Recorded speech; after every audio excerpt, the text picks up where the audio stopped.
ગોંડલનો ખૂબ ચર્ચિત કેસ એવો અમિત કૂટ કેસમાં અત્યાર સુધી અનેક વળાંકો આવી ચૂક્યા છે. તેવામાં હવે કોર્ટે એક મહત્વનો આદેશ કર્યો છે. પીડિત દ્વારા અવારનવાર પોલીસ દ્વારા ઉપર આક્ષેપ કરવામાં આવી રહ્યા હતા અને તેને જ લઈને હવે પોલીસ સ્ટેશનના સીસીટીવીને લઈને કોર્ટ દ્વારા મહત્વનો આદેશ કરવામાં આવ્યો છે. અને આ બાબતે આપણી સાથે વાતચીત કરવા માટે વકીલ ભૂમિકા પટેલ જોડાઈ ચૂક્યા છે.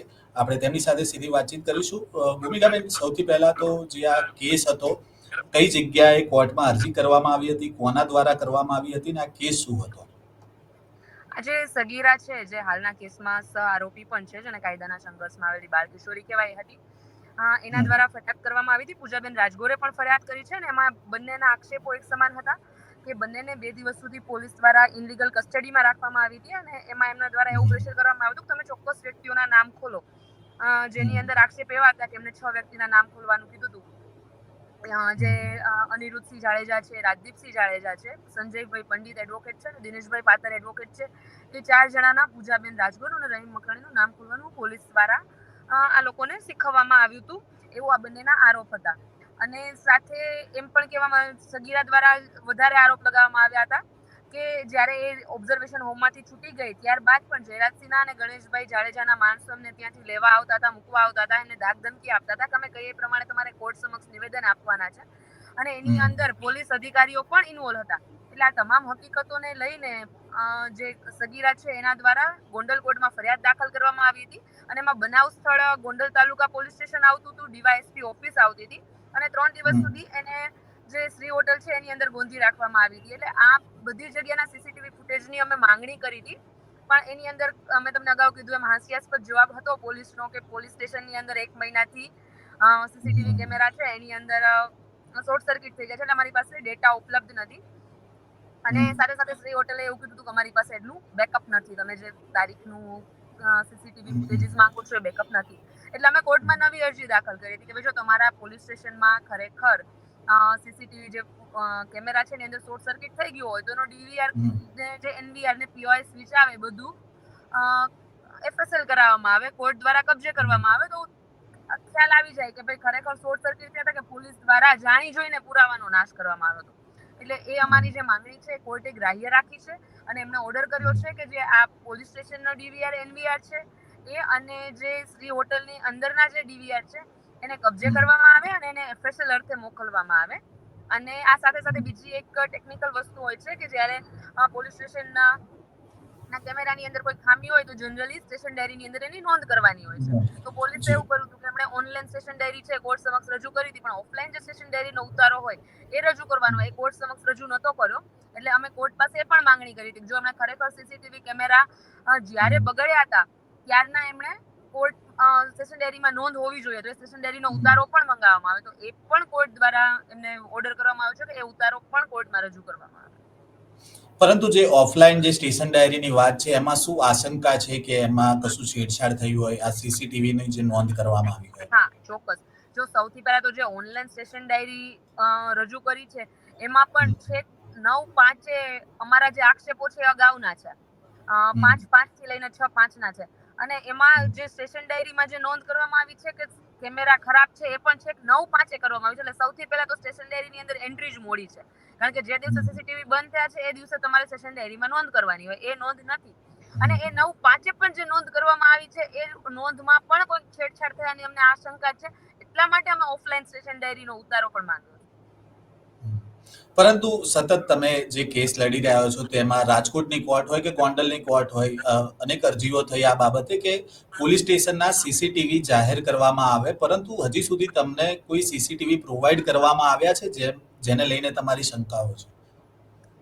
એક ડીસીપી ઓફિસના સીસીટીવી રજૂ કરવામાં આવ્યા હતા, એ પણ મેં તમને કીધું એમ અધૂરા રજૂ કરવામાં આવ્યા હતા. એમાં જે 5 મિનિટના એન્ટ્રી એક્ઝિટના સીસીટીવી હતા એ ગાયબ હતા. એના માટે અમે અલગથી અરજી કરી છે ને એમાં પણ કોર્ટે ઓર્ડર કરી દીધો છે કે ખૂટતા સીસીટીવી ફૂટેજ છે પૂરા કરવામાં આવે.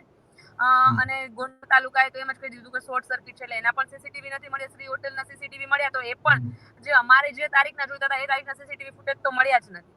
એટલે કોઈ પણ જગ્યાએથી પૂરતા પ્રમાણમાં સીસીટીવી નથી મળ્યા ને ગોંડલમાં તમે જ્યારે પણ જોવો આખી જગ્યાનો વિષય સીસીટીવી ફૂટેજ જ રહ્યો છે અને ક્યારેય પૂરતા સીસીટીવી ફૂટેજ રિલીઝ કરવામાં નથી આવ્યા. હા, કારણ કે કોઈ એક જગ્યાએ શોર્ટ સર્કિટ થયું હોય, પરંતુ જે આક્ષેપ છે કે બહુ બધા પોલીસ સ્ટેશન લઈ જવામાં આવ્યા, પછી એ રાજકોટના હોય કે ગોંડલના હોય, તો લઈ જવામાં આવ્યા તો રસ્તામાં પણ ટોલ ટેક્સ આવે છે, તો ત્યાંના પણ સીસીટીવી હોય, પરંતુ હા તમારા હાથમાં તો હજી સુધી કશું જ નથી આવ્યું. હા, ટોલ ટેક્સના સીસીટીવી ઓલરેડી હાથમાં આવી ચૂક્યા છે અને એ મીડિયા હમ. સમક્ષ આઈ થિંક મને ખ્યાલ છે ત્યાં સુધી રિલીઝ બી થયા છે. એટલે એ પણ હા. ઓફિશિયલી કોર્ટમાં રજૂ થઈ જશે.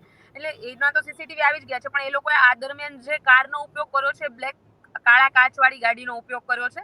એટલે એની અંદર ડિટેક્ટ નથી થઈ શકતું કે કયા કયા અધિકારીઓ હતા, પણ જે સ્ટોરી છે અમારી ટૂંકમાં એક આખો જે બનાવની જે ઘટના હોય એને સમર્થનકારી પુરાવો તો અમને સીસીટીવી જે પ્રાઇમરી મળવાના મળી જ ગયા છે. એટલે જે કોર્ટ જે સોરી જે પોલીસ છે એ સિરેથી જે આખો બનાવ ખારીજ કરતી હતી કે આવું કઈ નથી થયું, એ વાત સાવ ખોટી છે. કારણ કે તમે જુઓ કે જાણે કોઈ સીએમ નો ને પીએમ નો કોન્વોય જતો હોય એ રીતે 5 ગાડી છે, આગળ પીસીઆર જાય, પાછળ બીજી ગાડી જાય, જાણે કોઈ આતંકવાદીને લઈને આવતા હોય. તમારે 2 છોકરીઓ માટે આટલી બધી સિક્યોરિટીની શું જરૂર પડે, જેમાંથી એક સગીર છે, માઇનર છે. હમ. એટલે એના પરંતુ પ્રાઇમરી પુરાવા અહીંયા તો અમને સવાલ મળ્યા તો જ એ છે. થાય કે તમે જે પ્રકારે કહો છો કાળા કાચવાળી ગાડી, નંબર પ્લેટ વગરની ગાડી, તો આવી ગાડીઓ તો ગુંડાઓને એ લોકો વાપરતા હોય છે. એટલે હવે પાછું એ પેલું કન્ફ્યુઝન કે આ પોલીસ વાળા જ હતા કે કેમ? એટલે આ વાત સાચી જ છે. પોલીસની કામગીરી તો ત્યારે મને ગુંડાગર્દી જેવી જ લાગી રહી છે. જે પ્રમાણે એમની કંડક્ટ રહી છે, આવી કાળા કાચવાળી ગાડીઓનો ઉપયોગ કરવો, ઇનલીગલી રીતે કોઈને ગોંધી રાખવા, ગમે એના મન ફાવે એમાં નામ ખોલી નાખવા અને ઉપલી અધિકારીઓને રિપોર્ટિંગ કરતા હોય એમ તમારે કોઈ નેતાઓને રિપોર્ટિંગ આપવું. તો આ તો બધી ગુંડાઓ જેવી જ એક્ટિવિટી છે એવું મને લાગે છે. કારણ કે અત્યારે તો કોના ઉપર ભરોસો કરવો એ સૌથી મોટો સવાલ છે. જી બિલકુલ, આ કેસમાં એક મહત્વની વાત પણ એવી સામે આવી છે કે જે યુવતી હતી તેમના પણ જામીન થયા છે. તો કઈ દલીલો તમારા તરફથી કરવામાં આવી હતી જામીન અરજી જે થઈ હતી તેમાં? એટલે જનરલી જયારે જામીન અરજીની સુનાવણી થતી હોય ત્યારે કોર્ટ જે કેસ હોય એના ગુણદોષ ઉપર નથી જતી. એ મુખ્યત્વે એના બે ચાર જે મુદ્દાઓ હોય એ ધ્યાને રાખવાના હોય કે પોલીસ તપાસમાં કોઈ અડચણ ન કરે આરોપી, કે સાક્ષી પુરાવા સાથે ચેડા ન કરે.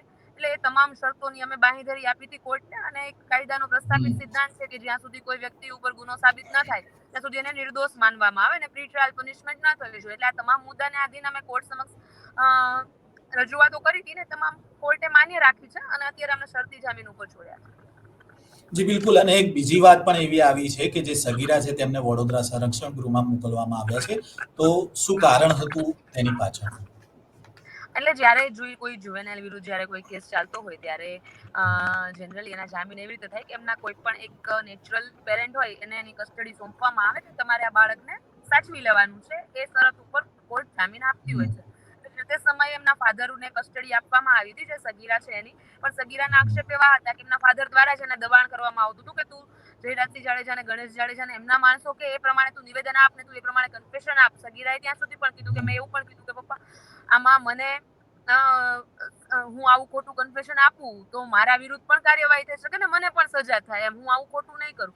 પપ્પાએ એવું કીધું તો એને એવું કીધું કે એના ફાધરે કે કઈ વાંધો નહીં, જે થાય પણ તારે તો આમ જ કરવાનું છે. એટલે સગીરા એના મધર સાથે ઘર છોડીને જતી રહી. એટલે એમના ફાધર અને પોલીસ દ્વારા એવો રિપોર્ટ રજૂ કરવામાં આવ્યો કે આજે હવે અહીંયા હાસ્યાસ્પદ વાત એવી છે કે સગીરાએ મીડિયા સમક્ષ પણ જે કંઈ પણ નિવેદનો આપ્યા કે જે કંઈ પણ એને કીધું એને ફરિયાદમાં જણાવ્યું કે મને આટલા લોકોથી જાનનો ખતરો છે. એની અંદર એક આઈઓ હતા એડી પરમાર, એનું પણ ઉલ્લેખ હતો કે આના દ્વારા પણ મને દાબ દબાણ ને ધાક ધમકી આપવામાં આવે છે. એ જ આઈઓ કોર્ટ સમક્ષ આવીને એમ કે છે કે સાહેબ આ જે છોકરી છે ને જાનનો ખતરો છે, બહાર રહેશે તો તમે એને પાછી કસ્ટડીમાં લઈ લો. એટલે આવા બધા મુદ્દાઓને લઈને જે આ સગીરા છે એના જામીન રદ કરવામાં આવે છે. ને એના ફાધરે પણ એવું કીધું. કયા એવા ફાધર હોય કે જે કોર્ટ સમક્ષ આવીને એમ કે મારી છોકરીને મારા કૈયામાં નથી, તમે એને ફરીવાર જેલ ઓબ્ઝર્વેશન હોમ, જેલ ન કહી શકાય એને પણ એક હા, તરીકે જેલ જેવું ઓબ્ઝર્વેશન. હોય તેવું જ થયું. ઓબ્ઝર્વેશન હોમમાં ફરી મોકલી આપો. એટલે આ બધા કારણોસર એને ફરી ઓબ્ઝર્વેશન હોમમાં મોકલી એટલે દેવામાં આવ્યા. જેમનાથી ખતરો છે એવું સગીરાએ કીધું હતું કોર્ટમાં, અને એમણે જ આવીને એવું કીધું કે બાર એને ખતરો છે. હા જી જી જી. જી, જી. તો એક વિડીયો પણ સગીરાનો પિતાનો આવ્યો હતો કે સગીરા એ જે કહી રહી છે એ ખોટું કહી રહી છે. પહેલાની વાત છે, થોડા સમય પહેલાની વાત છે. તો ત્યારબાદ આ આખો ઘટનાક્રમ રહ્યો હતો કે એ પહેલાનો હતો? ના, આ ઘટનાક્રમ ત્યારબાદનો હતો. અને એ પેલા અમારે સગીરાના ફાધર સાથે વાત પણ થઈ હતી. હું બહુ ડિટેલમાં નહીં કહી શકું, પરંતુ ઓકે, ત્યારે ઓકે. એમનો એપ્રોચ એવો હતો કે ભાઈ કોઈ ઇશ્યુ નથી એમ. મારી દીકરીએ જે કર્યું એ મને કોઈ ઇશ્યુ નથી. પણ પાછળથી અચાનક એમનો આખો એપ્રોચ ચેન્જ થાય છે અને કોર્ટ સમક્ષ આવીને એવું કહે છે કે મારી છોકરી મારા કૈયામાં નથી. અને આવી બધી કોર્ટ સમક્ષ આવીને વાત કરે છે. એટલે આ દરેક જગ્યા અત્યારે દરેક વ્યક્તિના રોલ છે એ શંકાના દાયરામાં આવી રહ્યા છે. ફરીથી સીસીટીવી વાળા મુદ્દા પર આવીશ કે કોર્ટ દ્વારા આદેશ કરવામાં આવ્યો છે ડીવીઆર ને એફએસએલ ને લઈને, પરંતુ હવે આગામી સમયમાં જો ફરીથી કંઈક એવી વસ્તુ આવી જાય કે શોર્ટ સર્કિટ જેવી, તો આગામી કઈ રીતે કાયદાકીય કાર્યવાહી રહેશે? એ તો હું જ્યારે સમય આવશે ત્યારે આપણને ચોક્કસ જણાવીશ. કારણ કે પ્રશ્ન એવો થશે કે હું તમને અત્યારથી કહી દઈશ ને તો પોલીસને પણ આગળ એક સ્ટેપ મળી જશે કે અત્યારથી વિચારી રાખશે કે અમારે શું જવાબ આપવો. એટલા માટે અમે દરેક સ્ટેપ માટે રેડી છે. મેં અગાઉ પણ કીધું હતું કે મને ખ્યાલ છે સીસીટીવી નહીં આપે અને નહીં આપે પછી અમારે શું સ્ટેપ લેવું એ પણ અમે વિચારીને રાખ્યું છે. કારણ કે આવું આ એક કેસમાં નથી થતું. પોલીસ જ્યારે શંકાના દાયરામાં આવે છે ત્યારે અચાનક જ કુદરતી રીતે બધા પોલીસ સ્ટેશનના સીસીટીવી કેમેરા બંધ થઈ જતા હોય છે. એટલે આ વખતે અમને ખ્યાલ હતો અને આજે કોર્ટનો ચુકાદો છે એ પણ એક દાખલારૂપ ગણી શકાય કે દર વખતે પોલીસ સીસીટીવી ફૂટેજીસ એમ કહીને છૂટી જતી હોય કોર્ટમાં કે ભાઈ અમારા કેમેરા બંધ હતા અને પછી એની ઉપર આગળ કઈ કાર્યવાહી નથી થતી.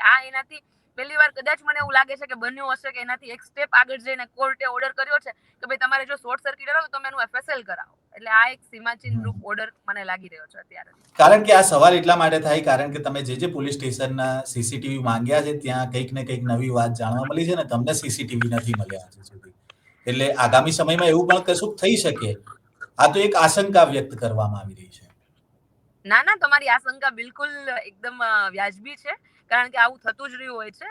પણ જોશું અમે અમારી પાસે એનો પણ તોડ છે. કારણ કે મેં તમને અગાઉ પણ કીધું કે આ વખતે હવે કોઈ પાછી પાની કરવાનો કોઈ પ્રશ્ન ઉપસ્થિત નથી થતો. અમે આગળ જે કંઈ છે કાર્યવાહી એ કરવાના જ છીએ ને જેટલા પુરાવા અમને મળી શકશે તમામ અમે એકઠા કરી અને પૂરજોશથી લડત આપીશું. જી બિલકુલ ભૂમિકાબેન, નવજીવન ન્યૂઝ સાથે જોડાવા બદલ. તો આ હતી રાજકોટના ખૂબ ચર્ચિત અમિત ફૂડ કેસમાં જે નવી અપડેટ આવી રહી છે તે વિશે વકીલ ભૂમિકા પટેલે આપણી સાથે વાતચીત કરી. જે યુવતી હતી પૂજા રાજગોર, તેમના જામીન થઈ ચૂક્યા છે. સાથે જ સગીરા છે તેમને સંરક્ષણ કેન્દ્ર જે વડોદરામાં છે ત્યાં મોકલી આપવામાં આવ્યા છે. અને અમિત ફૂડ કેસ મામલે જે તમામ જે અપડેટો નવા આવતા રહેશે તે તમારા સુધી પહોંચાડતા રહીશું. એટલે પલપલના સમાચાર મેળવવા માટે નવજીવન ન્યૂઝ સાથે જોડાયેલા રહેજો. વૈષ્ણવજન તો તેને કહીએ જે પીડ પર